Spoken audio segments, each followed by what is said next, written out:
welcome back to the channel. I am Chase, and we have some very interesting news that has just come out to shed light on Zoe Quinn and basically debunk all of her allegations against Alec Holowka. We're going to get into that. Anyway, if you guys haven't already, please subscribe to the channel. There's more videos like this all the time, and yeah, you'll enjoy it. I promise.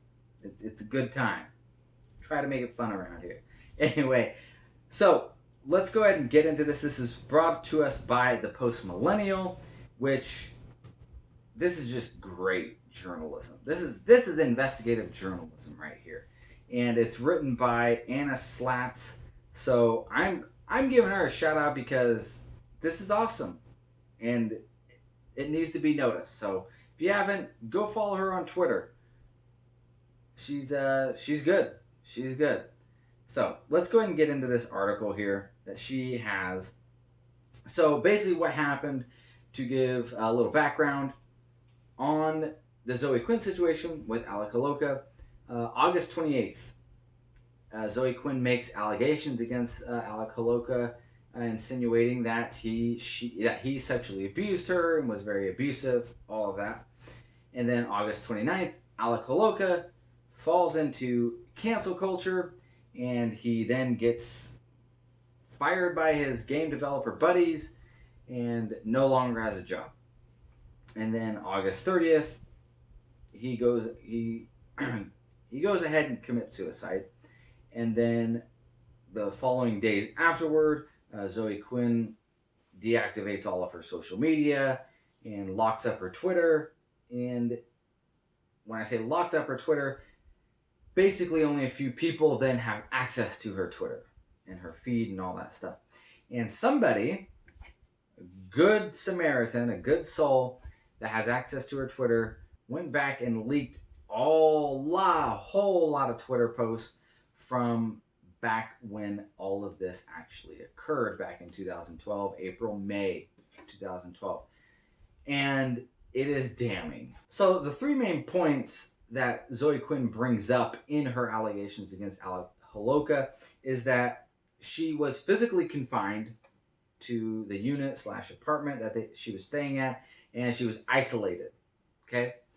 Another point that she brings up is that Alec, at a certain point, then took control of the game that Zoe Quinn was trying to create, called It's Not Okay Cupid. And the third point is that Alec and Zoe had a deal that she would pay for a flight out to where he was at, and that he would then pay for her ticket to return back to Toronto.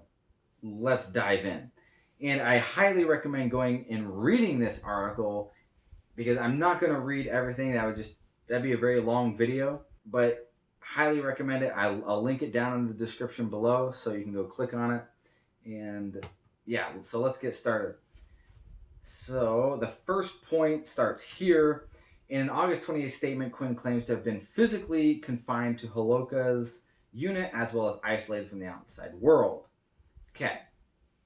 However, tweets reveal a different story, with Quinn tweeting regularly throughout the time period in Winnipeg that Holowka, sometimes dozens of times per day, communicating with many others and describing Quinn's time in the city and documenting many excursions. So we have here, went to get fabric for making plushies today, and someone crashed a car into the front of the door of the store. Not entirely what I was expecting. So she's going fabric shopping to make plushies. So she's out and about. Can't do that while you're isolated. You can't. And so I ended up acting in the second act of a musical randomly today and managed to memorize all my lines somehow. Interesting day. So she's going to the fabric store. She's singing in musicals. Going to a coffee shop, working on It's Not Okay Cupid in a coffee place. Totally in the mood to write romance. Fabric stores, musicals, coffee. She has a more interesting life than I do. Let's just put it that way. Anyway, Quinn and Holowka also arranged multiple indie game meetups, appropriately named Winnipeg, in mid-April to early May at Urban Forest. And there we go, Winnipeg's first meetup. Come hang out. And Winnipeg meetup tomorrow for Indie Game the Movie. 2 more days till I'm in Montreal and Toronto. So, yeah, she is meeting with people, going places, acting in musicals. She's definitely going on podcasts here. The couple also appeared as a guest on a podcast on April 14th called Indie Function, where they both discussed their projects, and subject shifted into more personal topics such as how the two met and their daily lives. 30 minutes into the podcast, Quinn discusses having met Holowka on Twitter, direct messaging him first after he interacted with Quinn's tweets and expressed interest in Quinn's projects. Specifically, Quinn notes how Holowka supported the mission of having more than 5% of the industry be women. Quinn calls the relationship adorkable while being encouraged by Holowka to talk about their project. So it seems like she's able to get out and about, do all those things, going on podcasts, talking about their relationship and how it's adorkable. Now, I'm not going to be ignorant here, okay?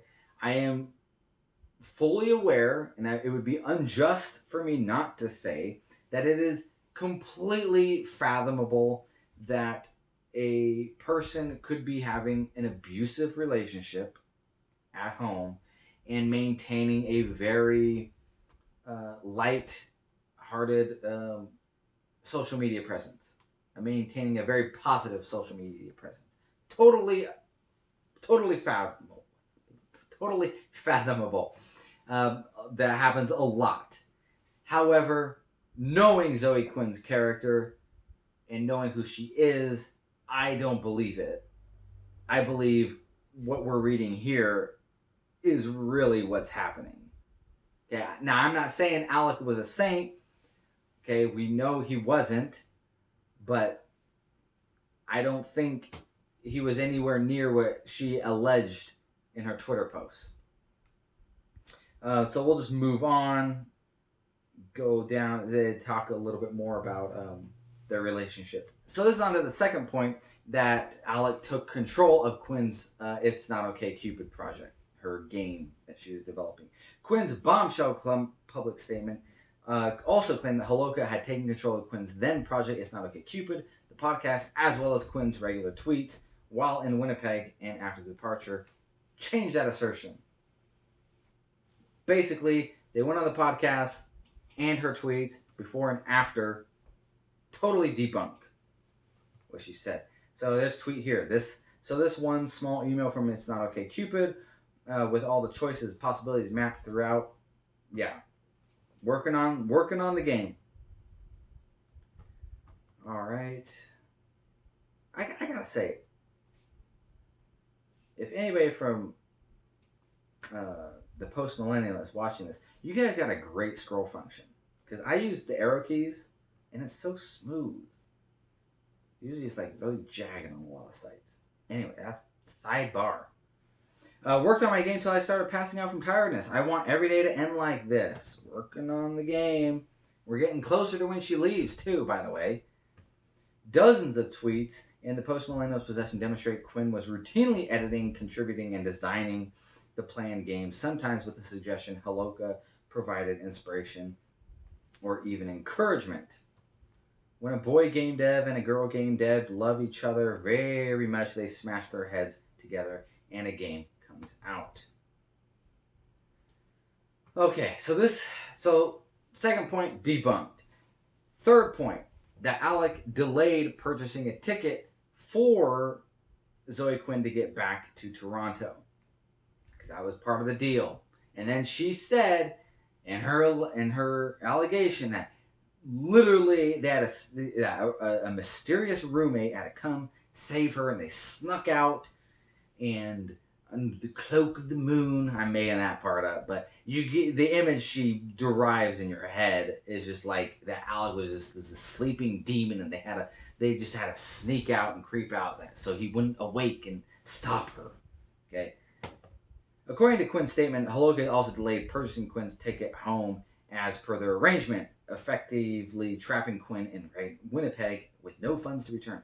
Quinn states that a roommate who was frightened asked Quinn needed help out, and help was accepted to flee. However, 3 tweets sent out between April 24th and April 30th demonstrate Quinn is being dishonest. Well, let's check those out. So, April 24th, 2012, she leaves on May 4th, I believe. I could be in Montreal for 5 hours on the 4th. If I was, would anyone want to hang out? Now, keyword there, I could.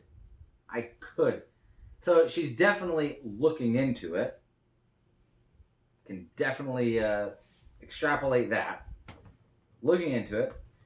And then on April 25th, visiting Montreal for a few hours, then going to Toronto for a bit on May 4th. If you want to meet up, let me know. She bought her ticket.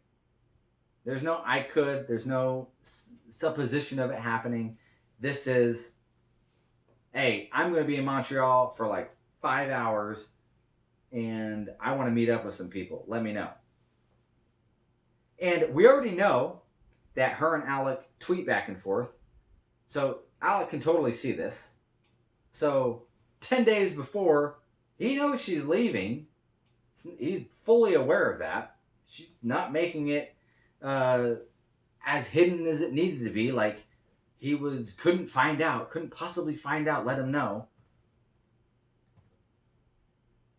I'm due back in Toronto on April 30th. I'm due back in Toronto on the 4th. I'd love to see you and Jenny. So she's going to be meeting up with Jenny on April 30th. And this is the tweet right here that just sends me over the edge. This is the one that just drops the bomb and that just makes me discredit everything that she has said thus far. And now to see how hard I can crunch on It's Not Okay Cupid with infinite ammo. That's Alec's Twitter handle. Before I have to catch a plane in the morning. So there she is, literally with Alec in the same room, if not by her side, and they're working on this game, and she's tweeting out, hey, I'm leaving in the morning, but I'm working so hard with Alec before I have to leave on a plane tomorrow.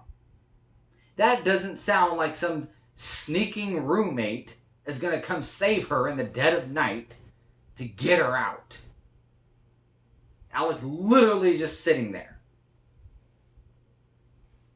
That's what just...